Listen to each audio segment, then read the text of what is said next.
Hi friends, நம்மளோட subscriber Aishwarya வந்து பின்ட்ரெஸ்ட்லேருந்து இந்த இமேஜ் வந்து சென்ட் பண்ணி என்னை ரீக்ரியேட் பண்ண சொல்லி கேட்டிருந்தாங்க. ஸோ அவங்களுக்காக தான் இதை நான் வந்து ரீக்ரியேட் பண்ணியிருக்கேன். இது எப்படி இருக்குன்னு சொல்லிட்டு பாருங்கள். இந்த வீடியோவை ஃபுல்லாக பார்த்துட்டு உங்களோட கமெண்ட்டை கண்டிப்பாக கீழே கமெண்ட் பண்ணுங்கள். வெல்கம் டு மை சேனல் அம்முனெஸ்ட். இந்த நெக்லஸ் எப்படி பண்ணுறதுன்னு பார்க்கலாம் வாங்க. ஃபர்ஸ்ட் அதுக்காக ஆக்ரலிக் பேர்ல் ஃபினிஷில் இருக்கக்கூடிய இந்த பீட்ஸ் வந்து எடுத்திருக்கேன். ப்ளூ கலரில் இருக்கக்கூடிய கிராக்கிள் பீட்ஸ் வந்து 8 mm சைஸில் நான் வந்து எடுத்திருக்கேன். அடுத்ததாக வந்து சில்வர் பால் பீட்ஸ் வந்து நான் எடுத்திருக்கேன். இது வந்து நம்ம பிரேஸ்லெட்டில் யூஸ் பண்ணுவோம் இல்லையா, அதே தான். அடுத்ததாக வந்து கியர் ஒயர் வந்து சில்வரில் எடுத்திருக்கேன், கியர் லாக் எடுத்திருக்கேன், ஜம்ப்ரிங் எடுத்திருக்கேன், கிளாஸ்ப் இது எல்லாமே சில்வரில் தான் நான் எடுத்திருக்கேன். அடுத்ததாக வந்து பார்த்திங்கன்னா ஆன்டி டார்னிஷ்டு சில்வர் செயின் வந்து 3 சைஸஸில் எடுத்திருக்கேன். ஒன்று வந்து 10 inches, இன்னொன்று வந்து 11 inches, இன்னொன்று வந்து 12 inchஸில் எடுத்திருக்கேன். இப்போ நான் கியர் ஒயர் வந்து பார்த்திங்கன்னா 28 inches கிட்டே எடுத்து அதை வந்து 2 லேயர் மாதிரி நான் பண்ணிக்கிறேன். அதாவது மடக்கி விட்டுட்டு அதுக்கப்புறமா கியர் லாக் வந்து ஃபர்ஸ்ட் வந்து இன்சர்ட் பண்ணிடுறேன். இன்சர்ட் பண்ணிவிட்டு அதை எண்டு வரைக்கும் கொண்டுட்டு போனதுக்கப்புறமா ஃப்ளாட் நோஸ் பிளேயரால் அதை வந்து ப்ரெஸ் பண்ணி விட்டுக்கிறேன். ஸோ பீட்ஸ் எதுவுமே மூவ் ஆகாமல் இருக்கிறதுக்காக நம்ம எப்பயும் செய்கிற மாதிரி நான் இதை வந்து செய்துக்கிறேன். நெக்ஸ்ட் வந்து பார்த்திங்கன்னா இந்த சில்வர் கலரில் இருக்கக்கூடிய அந்த பால் பீட்ஸ் இருக்குது இல்லையா, அந்த பீட் வந்து ரவுண்ட் ஷேப் பீட் வந்து ஃபர்ஸ்ட் வந்து ஒன்று ஆட் பண்ணிக்கிறேன்.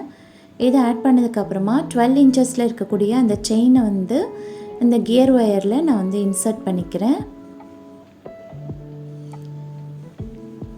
நெக்ஸ்ட் வந்து பார்த்திங்கன்னா இந்த ஆக்ரலிக் ஃபினிஷில் இருக்கக்கூடிய இந்த பீட் வந்து நான் இன்சர்ட் பண்ணிக்கிறேன். நெக்ஸ்ட் வந்து பார்த்திங்கன்னா இந்த சில்வர் பால் பீட் இருக்குது இல்லையா, அது வந்து ஒன்று இன்சர்ட் பண்ணியிருக்கேன். நெக்ஸ்ட் வந்து 11 inchஸில் இருக்கக்கூடிய செயின் வந்து நான் இன்சர்ட் பண்ணியிருக்கேன். இதை இன்சர்ட் பண்ணி முடிச்சதுக்கப்புறமா நம்ம திருப்பியும் அதே ஆக்ரலிக் பீட் இருக்குது இல்லையா, அதை வந்து நம்ம திருப்பியும் இன்சர்ட் பண்ணிக்கிடலாம். இதை இன்சர்ட் பண்ணதுக்கப்புறமா திருப்பி ஒரு சில்வர் பால் பீட் வந்து ஆட் பண்ணிக்கிறேன். இதை ஆட் பண்ணதுக்கப்புறமா திருப்பியும் வந்து நான் 10 inchஸில் எடுத்திருக்கோம் இல்லையா, அந்த செயின் வந்து இப்போ இன்சர்ட் பண்ணியிருக்கேன். ஸோ உங்களுக்கு பார்க்குறதுக்கு இது போல் இருக்கும். நெக்ஸ்ட்டு நான் திருப்பி அதே பீட் வந்து இன்சர்ட் பண்ணிவிட்டு சில்வர் பால் பீட் வந்து ஆட் பண்ணிக்கிறேன். உங்களுக்கு வந்து நெக்லஸ் சைஸ் வந்து எந்த அளவுக்கு தேவைப்படுமோ அதுக்கேற்ற மாதிரி நீங்கள் வந்து ரெடி பண்ணிக்கிடலாம். நான் இன்றைக்கி வந்து எடுத்திருக்க சைஸ் வந்து பார்த்திங்கன்னா 14 inchஸ்க்கு வர மாதிரி தான் நான் வந்து எடுத்திருக்கேன். அடுத்தது அவங்க வந்து சென்ட் பண்ணியிருக்கக்கூடிய இமேஜில் வந்து பார்த்திங்கன்னா வேறு கலரில் தான் பீட்ஸ் இருக்கும். பட் எனக்கு அந்த பீட்ஸ் வந்து கிடைக்கல. ஸோ எனக்கு கிடைச்ச பீட்ஸ் வச்சு நான் இந்த லுக் வந்து க்ரியேட் பண்ணியிருக்கேன்.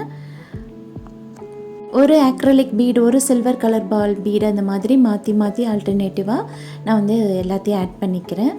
ஆட் பண்ணதுக்கப்புறமா அது பார்க்க இது மாதிரி இருக்கும். நெக்ஸ்ட் வந்து பார்த்திங்கன்னா கிராக்கிள் பீட்ஸ் 8 mm எடுத்திருக்கோம் இல்லையா, அந்த கிராக்கிள் பீட்ஸ் வந்து நான் ஒன்று ஒன்றா ஆட் பண்ணிக்கிறேன். இது வந்து பார்த்திங்கன்னா நான் டோட்டலாக வந்து ஒரு 25 கவுண்ட் கிட்ட நான் வந்து ஆட் பண்ணியிருக்கேன். உங்களுக்கு வந்து நீங்கள் என்ன சைஸ் எடுக்கிறீங்களோ அதுக்கேற்ற மாதிரி நீங்கள் வந்து சைஸஸ் எல்லாமே அட்ஜஸ்ட் பண்ணிக்கிடலாம். நான் உங்களுக்கு வந்து சைஸ் சார்ட் வந்து போஸ்ட்டில், கம்யூனிட்டி போஸ்ட்டில் நான் வந்து உங்களுக்கு ஷேர் பண்ணி விடுறேன். ஸோ உங்களுக்கு வந்து உங்களுக்கு என்ன லென்த்துக்கு வேணுமோ நீங்கள் அதுக்கேற்ற மாதிரி இந்த பீடோட கவுண்ட்டு, அதே மாதிரி அந்த ஆக்ரலிக் பீடோட கவுண்ட், அப்புறம் செயினோட இன்ச்சஸ் எல்லாமே நீங்கள் அதுக்கேற்ற மாதிரி நீங்கள் வந்து அட்ஜஸ்ட் பண்ணி நீங்கள் மேக் பண்ணிக்கிடலாம். டோட்டலாக இப்போ வந்து 25 பீட்ஸ் கிட்ட ஆட் பண்ணி முடித்ததுக்கப்புறமா கியர் லாக் வந்து 2 கியர் லாக் ஆட் பண்ணியிருக்கேன்.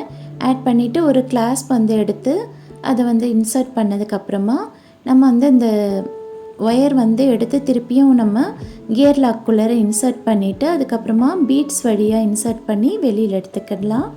எடுத்ததுக்கப்புறமா அந்த கியர் லாக்கை வந்து ஃப்ளாட் நோஸ் பிளேயரால் நீங்கள் வந்து ப்ரெஸ் பண்ணி விட்டுட்டு அதுக்கப்புறமா எக்ஸஸாக இருக்கக்கூடிய இந்த கியர் ஒயரை வந்து நீங்கள் கட்டர் யூஸ் பண்ணி கட் பண்ணிக்கிடலாம்.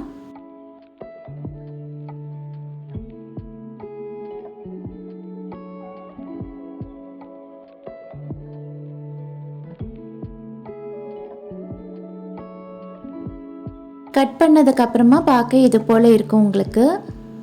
இப்போ இதில் வந்து நம்ம ஒரு ஜம்ப்ரிங் வந்து எடுத்துகிட்டு இந்த செயின் எல்லாத்தையும் 1 by 1 நம்ம வந்து அட்டாச் பண்ணிடலாம். எல்லாத்தையும் 1 by 1 இன்சர்ட் பண்ணதுக்கப்புறமா கிளாஸ்ப் வச்சு நம்ம வந்து கனெக்ட் பண்ணிக்கிடலாம். ஸோ நம்மளோட நெக்லஸ் வந்து ஒரு 70% இப்போ நமக்கு ரெடி ஆகிடுச்சு.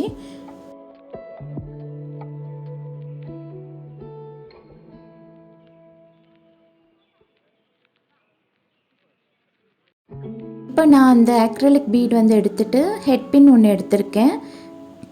ஹெட் பின் வந்து அதுக்குள்ளே இன்சர்ட் பண்ணிவிட்டு வெளியில் எடுத்துகிட்டு ரவுண்ட் நோஸ் ப்ளேயர் வச்சு அதை பெண்ட் பண்ணிவிட்டு அதுக்கப்புறமா லூப் மாதிரி நம்ம க்ரியேட் பண்ணிக்கிடலாம். அவங்க சென்ட் பண்ணியிருந்த இமேஜில் வந்து எப்படி இருந்தது அப்படின்னா, கீழே வந்து சில்வர் பீட் வந்து ஆட் பண்ணியிருக்கோம், மேலேயும் வந்து சில்வர் பீட் வந்து ஆட் பண்ணியிருக்கோம். பட் என்னோடய ஹெட்பின் வந்து சைஸ் ரொம்ப சின்னது அப்படிங்கிறதுனால என்னால் ஆட் பண்ண முடியல. நீங்கள் வந்து உங்களுக்கு வேணும்னா சில்வர் பீடு கீழேயும் மேலேயும் அட்டாச் பண்ணிக்கிடலாம். அப்படி இல்லை அப்படின்னா நீங்கள் வந்து சில்வர் கலரில் இருக்கக்கூடிய அந்த ஃபியூஸ் ஒயர் கூட நீங்கள் இன்சர்ட் பண்ணி லூப் வந்து க்ரியேட் பண்ணிக்கிடலாம். எல்லாம் உங்களோட விருப்பத்தை பொறுத்தது. நெக்ஸ்ட் வந்து நான் என்ன பண்ணியிருக்கேன்னா, ஐபின் வந்து அதில் அட்டாச் பண்ணிவிட்டு அதில் திருப்பி வந்து அக்ரிலிக் பீட் வந்து அட்டாச் பண்ணி திருப்பி ஒரு லூப் வந்து மேக் பண்ணிவிட்டு, இப்போ நம்ம ஏற்கனவே செய்து வச்சுருக்கோம் இல்லையா, அந்த நெக்லஸை வந்து இதில் நம்ம ஜஸ்ட் வந்து அட்டாச் பண்ணிக்க போகிறோம், அவ்வளோதான். ஸோ நம்மளோட நெக்லஸ் வந்து இப்போ க்யூட்டாக ரெடி ஆகிடுச்சு.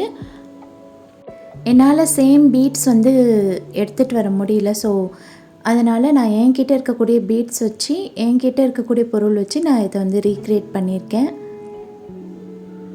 நெக்ஸ்ட் வந்து நம்ம இதுக்கு மேட்சிங்கான இயரிங் வந்து நம்ம பண்ணுறது பார்க்கலாம். சிம்பிளான இயரிங் தான் அதில் ஷேர் பண்ணியிருந்தாங்க. ஸோ அதே இயரிங் தான் நான் இதில் ஷேர் பண்ணுறேன். ஸோ அக்ரிலிக் பீட் வந்து எடுத்திருக்கோம். ஹெட் பின் வந்து எடுத்துகிட்டு அதுக்குள்ளே இன்சர்ட் பண்ணி நம்ம எப்பயும் போல் ஒரு லூப் மாதிரி நம்ம வந்து க்ரியேட் பண்ணிக்கிறோம். லூப் வந்து க்ரியேட் பண்ணிவிட்டு ஃபிஷ் ஹூக் இயரிங்ஸ் இருக்குது இல்லையா, அதுக்குள்ளே நம்ம வந்து இதை இன்சர்ட் பண்ணிக்க போகிறோம். இதை இன்சர்ட் பண்ணதுக்கப்புறமா நம்ம வந்து லூப் வந்து க்ளோஸ் பண்ணிக்கிடலாம். ஸோ நம்மளோட க்யூட்டான இயரிங் வந்து ரெடி ஆகிடுச்சு. நம்ம இதே போல் இன்னொரு இயரிங்கும் மேக் பண்ணி எடுத்துக்கிடலாம். அவ்வளோதான் ஃப்ரெண்ட்ஸ். இந்த க்யூட்டான நெக்லஸ் டிசைன் உங்களுக்கு வந்து பிடிச்சிருந்தது அப்படின்னா இந்த வீடியோவுக்கு கண்டிப்பாக ஒரு லைக் கொடுங்க. இது போல் வீடியோஸ் எல்லாம் பார்க்குறதுக்காக நம்மளோட சேனலை கண்டிப்பாக சப்ஸ்கிரைப் பண்ணி வச்சுக்கோங்க. ஐஸ்வர்யா சிஸ்டர் உங்களுக்காக இந்த வீடியோ மேக் பண்ணிட்டேன். தேங்க்யூ ஃபார் வாட்சிங் friends. See you all in next video. Bye.